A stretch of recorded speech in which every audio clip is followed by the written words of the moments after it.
On this week's episode of A Beer and a Bet, we talk all things Mitch Beer Racing, including a preview of November 4s as she heads to Randwick on Saturday. A big team of runners head to the Sapphire Coast and Albury. We talk Mitch's lack of ability on the golf course. Will Freedman dropped in, and of course the famous staking plan. That and much, much more on this week's episode of A Beer and a Bet. Hello and welcome to another episode of A Beer and a Bet. I'm Mick Gannon. This is Mitch Beer. G'day, Beery. Gano, what's happening?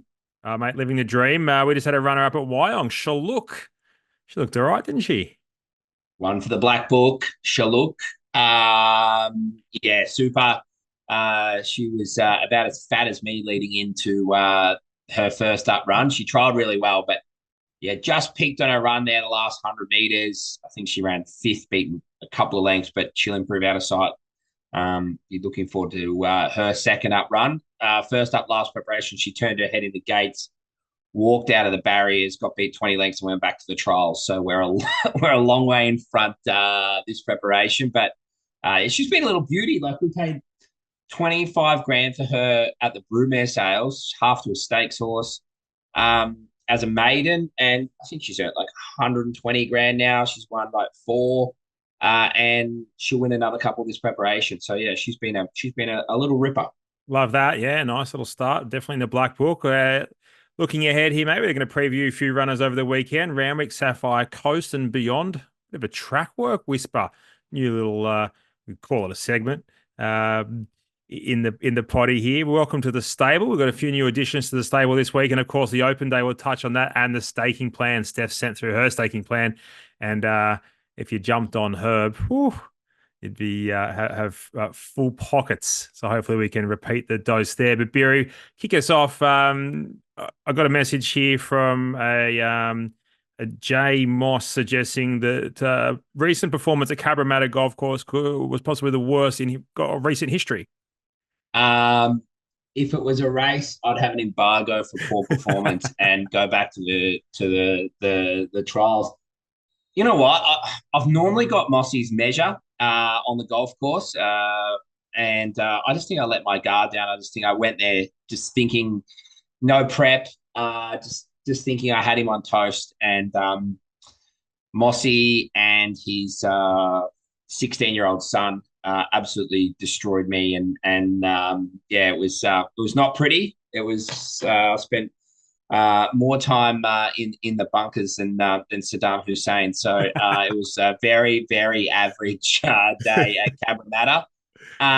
Topped off worse by I copped a massive tip. Mitchy Lloyd from Patriot said, "Mate, Cabramatta, they do the best Chinese feed. It's like going to Yum Cha." So teed off at 9, walked in at 1, just absolutely starving.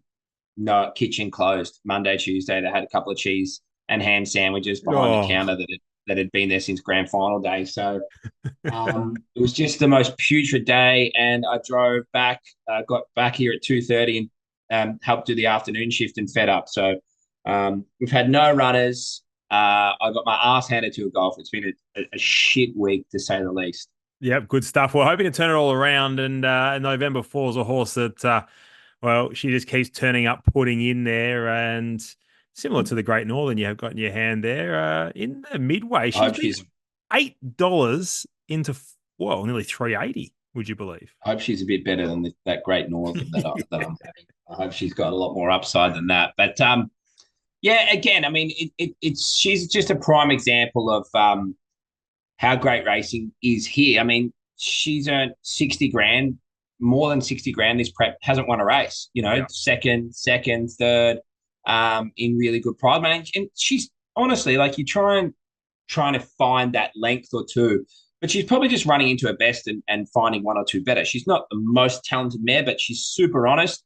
And, she's just been placed where she can give her all, but gets a dry track, which is probably a little bit of a downside. I think a huge advantage for her is the softer tracks, and she's drawn a little bit wide. But young Molly Burke knows how to let one run along and gets in really good at the weight. So doesn't know how to run a bad race, and she's surely deserved. But I could get enthusiastic if the $8 was still about, but I think 370 is ridiculously short. I couldn't be backing her at that. Yeah, I think if you want to have a bet on November Falls, you might get closer to sort of $6 come Saturday. So just be patient there. But look, great booking of Molly Burke. Not a lot of pressure. Your man Will Freedman suggests they're going to be aggressive on Jeremiah Beach. I said, do your best, son, because you won't be going past Molly. And He'd do that out of spite. He'd yeah, do it out. He'd do it yeah, out of spite. Will yeah, Freedman. That's just him. But you know the great thing is because I pod him so much yeah. on this podcast, he tunes in every week. Good. It's great. Well, it's He's good to just have waiting. it's good to have 1,001 listeners, young fella. So you keep tuning in. Hey, speaking of horses going around, last start winner River Frost goes to Kembla Grange, drawn barrier 10, Karai Keatings. Yeah, he was super. First up, no trial at Maruya. Jumps up a bit in class. I reckon there's only two or three really strong chances, and the rest it's a very even sort of race. So he's had one run here, which was one of the more sickening beats you'd ever see. In fact, James Innes Jr. just got off the bench for his ride on it. He saw me. He had a return to the Mitch Beer Racing Silks on the weekend, and he said, "I'm off the bench." And I said, "Wow, you're in the white shorts. You're not playing a home game. You're off the bench, but you're not on the full list yet." So yeah, he'll run well. Would like it if one of the two major chances came out, and then that race really opened. So Will Freeman's actually look at that. He's Unbelievable. just Get him on. well. I'll put you on loudspeaker. You wouldn't believe this. We're doing the podcast with Gano, and you're live on it after me just slaying you like 3 minutes ago. The irony of this. You have to speak up, young man. No, you don't want to hear it anyway. I'll have to save whatever you're ringing me to rant about for later. All right, I'll ring you back when I've had a couple of beers. See ya. He's ringing you to say he's Gano serious. He's like got the sixth sense. That kid. He does, doesn't he? Like Beetlejuice. If you say his name, 3 times, he just appears. Well, I did say to him, I said, take us on at your own peril. He said Blinkers first time. I said Molly Burke first time. So good luck to you. So Yeah, good maybe he's luck. a little nervous there. But yeah, River Frost rates really well. I think he'd be really competitive in that race, mate. So looking forward to I seeing think the key to him what he can is do. the Yep. harder they go and the quieter you ride him, Yep. the better. So we've got a few races to look at Kembla to see how the track is playing, but plenty of speed, ride him quiet. He gets him good at the weights. He's a good each way chance. Love that. Yeah, I'll be keen to have a bet on him. Obviously, those markets probably won't be out for a little while. Speaking of going to the races, Sapphire Coast on Sunday, there's about 6 horses accepted, I should say. Let's kick off with Highballer and Old Greg in race 4. Well, they'll be top end and tails. Highballer gets out, rolls along, and old Greg will be out the back at his top for most of the way. So um, I think Highballer was great first up. Forget went around second up. It was a bit of a disaster. Gets back to 66 grade. If he can find front on speed, roll along, I think he's a terrific chance. Thought old Greg trialled super for a staying horse. He's come back terrific this prep. I normally kick him off over 14, but he's got a bit older and we've done a little bit more work with him. So obviously a mile is well short of his ideal trip. But if they go quick enough and there's a chink in the horses up on the speed, but he'll be getting home late. He was great to us down at the Sapphire Coast last preparation, winning the Sapphire Coast Cup, but another lap would probably suit him a bit better. Yep, love that. Good to see him back. Order to charge in race 5. Are we thinking just jump, lead, and pray? I'm thinking whatever you're thinking, Gano. That's your boy. You own him. He's here because of you. So, I mean, if he wins, I'll be taking the glory. And if he gets Correct. beat, you'll get another one of my texts. What'd you buy this for? Oh, Blowing up I can't deluxe. believe you sent me this. Yeah. So, typical trainer will be they're mine if they win, and they're other people's if they get beat. But key to him is finding the fence. He's a different horse. When he finds a rail, he's sweet. When he doesn't, he's like an unraced 2-year-old. He's a very weird horse. He finds a lot of confidence in the fence. So think he's got the speed to be there and cross. He's also in at Albury, but I think at this stage we'll probably head to the Sapphire Coast. Yep, looks a very winnable race. He'll just jump, cross, and Lee McGrory on a border course doing some riding for us down there, which is great. So good to have Lee's support. He'll be definitely the best jockey going around down there. Mackenzie, a horse that obviously started quite a short price favourite in a super maiden. There's been some form come out of that. Obviously, he didn't show his best on that day, but I believe he's been back to the jump outs. Mate, the blisters are nearly gone off my fingers after they got absolutely torched on him first up. But we've lost no faith in the horse. Took him back to the jump outs, put a crossover noseband on him, dragged him back, held him up, and then let him rip the last 200 or 300 meters of that jump out. He was terrific. First up, he was just got well above himself. There was a lot of commotion in the barriers. Alicia said he just sort of tensed up. And then they opened the gates. He took one breath and just ran. And as the data came through, he ran the second fastest first 600 meters for the entire meeting, and then just imploded on top at the top of the straight. So he's a far better horse than that. He's drawn well at the Sapphire Coast. He'll get a lovely run just in behind the speed again. Lee McGorian going down there to ride for us. I'm tipping we'll be able to get our first up money back. He can really gallop this horse. He might have a few quirks, but I think the crossover will help him a lot. And it's a big difference going to $100,000 super maiden on a Wednesday to the Sapphire Coast. I'm not taking him down there because I don't think he's good enough. I'm taking him down there because I want to get a win with him after a disappointing first up run. Yep, love it. Sounds like you might be leading that way in your staking plan. Don't worry, I won't hijack it. We'll go race 7, Hurricane Thunder Vegas Dream. Will both of those be going around? They're both in at Albury as well. So just going to have a look at weather. Hurricane Thunder's a bit better on top of the ground, I think, and Vegas drew wide down there and drew better at Albury. So just have a look at the weather patterns. Vegas Dream, I'm bringing back in trip. I don't think he's been running out of strong 1500. Took the winkers off, put a crossover on him as well. And yeah, Hurricane Thunder's going all right. Love that. Very good. Magnolia Star Persista. Magnolia Star was okay at Narandra, sort of just led, and then it wasn't a bad experience for it going around. Yeah, if it stays heavy, she'll run very well. I thought she was a little bit slow away, then got up on the speed, and then overdid a little bit. That was I know it was Narandra. It was a $50,000 race, and the winner, like she got beat 5.5, but the winner won by 4. Yep. So that margin's a bit deceptive. She actually went really well. Persista, if she brings her Kembla Grange run, she'll run really well. If she brings her Scone run, she'll struggle. So she's got to go down there. It's D-Day for her. The blinkers do go on for the first time, and she's trialled very well and run well on the softer going. But, I think she's really got to get her chance to put her best foot forward. Absolutely love that. That's a wrap on our runners moving forward. Let's have a little chat about some track work whispers. Any horse that we should know about that's been working the hands off the clock? I know your man, Kerry, he's got the stopwatch there, and he's doing his best work for you. Anything that's caught you by surprise, or anything jumping out of the ground? E-Tracker Parker, we call him.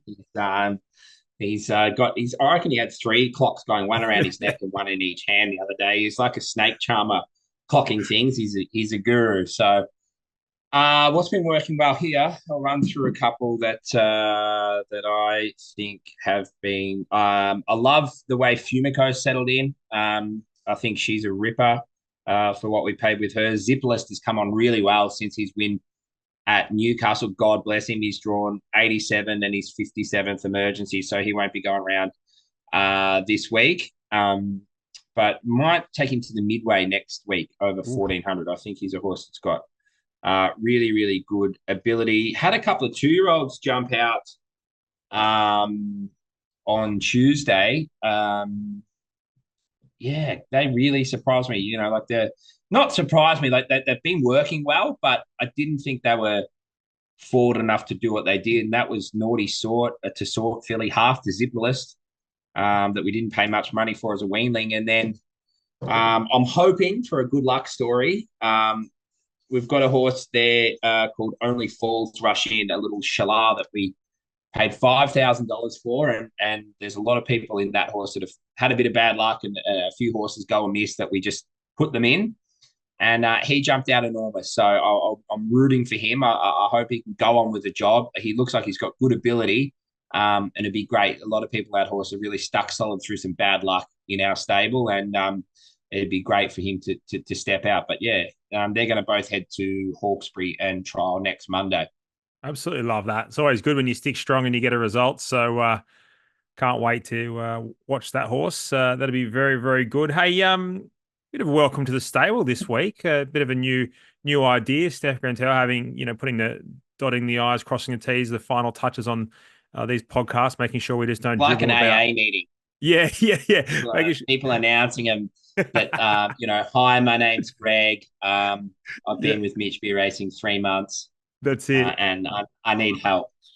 Yeah, yeah. Well, I think she suggested this is going to be better than our Uber stories or pizza delivery stories. And mind you, for those who missed it last week, that pizza was about what? Hey, and thank three out of you. 30? We had I had some ripping pizza tips. Thank you to you all. Yeah, off the emails as well. They were coming in. It was great. Hey, yeah, yeah. No, it's more surprising though. Not so much that people give us feedback but just that people actually listen. You know what I mean? Like, that's the more shocking part. You nearly fell off your chair when I sent you the numbers. It was ridiculous. Can I just tell you one story quickly? Please. Went to X Golf on Sunday, right? I said I'd play around with a couple of the boys that work for us. The wind was howling in. I said, no, I'm not that dedicated, boys. No. We'll go to the indoor one. Yeah. Got some dominoes, had a few beers. Everything was great. So we set up. Young lad comes over, and they enter your names, and James, Harry, and he goes, "Oh, Mitch, is it?" And I'm like, "Oh, well, I'm just here to have some downtime, man. I don't want to be signing autographs and getting selfies, He's like, "Oh yeah, Mitch Beer, I know you. Yeah, I thought that was you." And I'm gloating in it, and he goes, "Mate, I love the podcast." I said, "Oh yeah, that's terrific." He goes, "Yeah, footy and salts. It's an absolute ripper." He goes, you got a couple of horses for them, don't you, mate?" I was like a pricked balloon. I went from here wow to there. He absolutely, through no intention at all, he just dropped me. And the day was ruined. Brilliant. Shout out to the boys on the 2 Units podcast. Obviously, on top of the charts, where just scroll down, you'll be able to find us down there below. Hey, speaking of new additions to the stable, the Ole Kirk filly, Matt, Aaron, and James, Dean, Ryan, and the boys there. So welcome to that crew there. Sorry you've got to put up with us for the next probably 10 years of your racing life. Hopefully we can find you a fast one. The deep field filly, Matthew, Snitzel, Phil, and Stu. And written tycoon Paul and James again. So apologies in advance to all of you, but welcome aboard. Welcome to the club. Your funds in the mail. Yeah, absolutely. And a few additions to the stable. Gorillo joined you earlier in the week. Yeah, Big G come up from Gavin Bedgoods. Thanks, Gav. He recommended me to train Gorillo. I don't know whether that's a stitch up or a leg up. We'll soon find out. But no, lovely big horse. Arrived in great order for the mailbag boys. Just chasing some softer tracks. Obviously, every second meeting in Victoria that's not in town is on the synthetic, so it doesn't suit all horses. But arrived in terrific order. Looking forward to getting him up and going. There's a lot of him. He's a big boy. Yes, that settled in really well. Good stuff. Looking maybe the 10th of August. So pencil that in for your 10th, 17th of August, that time of the month. Are we allowed to talk about are we allowed to talk about the one we brought yesterday? Yeah, absolutely. All right. Alicia Roma. I didn't know. Yeah, Alicia Roma. Oof. I reckon it could be rocks or diamonds, but I'm going to put it out there. I reckon she could be the best value tried horse that we've bought in a couple of years. There you go. Happy to be wrong. Yeah. And I'm sure if she's no good, this will get snipped up and it'll be the intro to every podcast that we do. And it'll probably be your ringtone. Yeah. 100%. But sometimes you got to look beyond a really bad result. When it's too bad to be true, sometimes it's too bad. Look at we've got Huggy in the podcast. special edition. Hey, hugs. But yeah, she could be an absolute pearler. Got beat 20 lengths its last start. Yeah. We had her fully vetted. We paid $13,000 for her, plus a few costs, but she SP'd like 750 in a $160,000 race her last start, which raced like a heavy 10. The winner, when Nash came right down the outside fence, it raced like a heavy 12. Her soft track form is nothing short of horrendous. She's going to have 3 or 4 weeks off, go down the beach, come back. Canterbury on a Friday night, she will go like stink off shit around there, and I can't wait. I can't wait to have her in work. Love that. Just shoot us an email if you're interested to hear more about her. She is I've even tipped the she's staff into exciting. her, so You know. if it's no good, Yeah. I will never hear the end of it. But the boys have been fanging to get in one. Yeah. Oh, we'll buy sharing this, we'll buy sharing this. And as soon as I brought it yesterday, I went out. I said, this is your one. So they're up and about. There will not be a better looked after horse here Yeah, yeah, than yeah. a couple of Irish lads owning 5% each. It'll be brushed and greased, and we'll have a pick for half an hour every day. That's when you know. That's when you know. Good one to get involved. So shoot us an email if you're interested there. Hey, open day. Looking forward to that. Steph sent a few details across. Pizza, No, no, coffee cart. no more, mate. We've hit like 120 or Oh, something. we don't want any more people. But I, I thought the catering deposit was the catering bill, and Steph's like, yeah, no more. We're pulling no more advertising.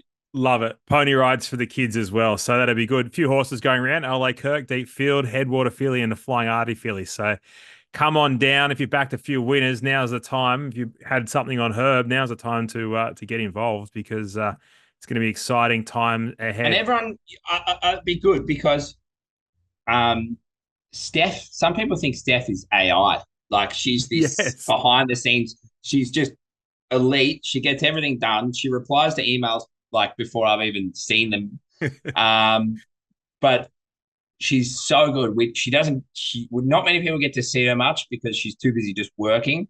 So looking forward to everyone meeting Steph and seeing what great job she does. And yeah, all the staff are going to be here. We are a pretty solid team. Yourself, yeah, just be great for people to also see their horse and meet other owners, like-minded owners that are in the same horses as them. I mean, ultimately, we like everyone being a part of one big team here, no matter what horse you're in. So be terrific to see everyone. Yep. But Absolutely awesome. please eat before you come. Yeah, yeah, yeah. If you haven't got your name in already, stop by Macca's or KFC on Yeah, the way through. get something before you come. This is freaking me out, this catering bill. Nah, it'll be good fun.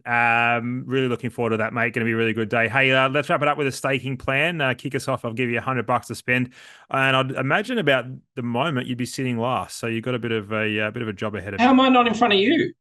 Well, I tipped a $14 winner last week. You tipped $1.60 thing that won the highway, like everyone else in Australia. Herb, Oh, where have you been? yeah, I forgot about It's only your podcast, Oh, I forgot about Herb, you dog. mate. I've just I was gone. cheering it on. I was cheering it on for Kerry Parker, my Yeah, lovely man, my neighbour. If I had it on you tipped, it would have been swinging off its tail. yeah, I about that. forgot about Herb. Yeah. Ah, bastard. I'm gonna have 50 on Hurricane Thunder, whether it Aubrey or um Sapphire Coast, wherever it goes, I'll have 50 on it, and I'll have the other 50 on Mackenzie. Good stuff. Steph's having $100 on Kerguelen, Randwick Race 8, number We have 4. 87 runners this weekend, Yeah. and Steph's, yeah, that's just great. And She's that's why she's in front. she decided she doesn't want to stop one. I'm going to take it to Randwick Race 4. I'm not going to stop November Falls because I've done my best to tip her up and she's run second every time. I'm going to steer clear and hopefully she wins. I'm going to go race 4, number 3, Blackcomb. You're getting around $9. This horse gets to a dry deck and it's just that price is just silly, silly stuff. So back at each way, we'll get a result for sure. Anything else to add? It's been a nice little short and sweet episode. No, that's it.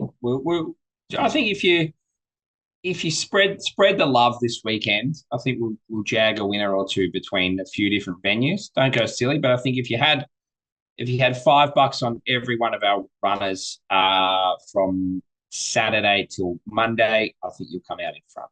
Love that. Love it. or you won't And hear from me next week. yep. Love it. Golf day plans are very much in the works. We're nearly there. So we've had plenty Oh, of people yeah, yeah. We've come up with a ripping plan. go I and hit reckon us. next week we'll be able to. We haven't locked it away yet, but we're thinking the 13th of September here in Kembla. We play golf on the Friday. We go out for a succulent Chinese meal on the Friday night, and then there's a Kembla meeting here on the Saturday. And if that isn't tickling your fancy for a 24-hour period, I got nothing left to offer you. Nothing. You're in the wrong stable. Yeah, get out of the stable. All right, good stuff. That is episode 8 of A Beer and a Bet. We'll be back next week.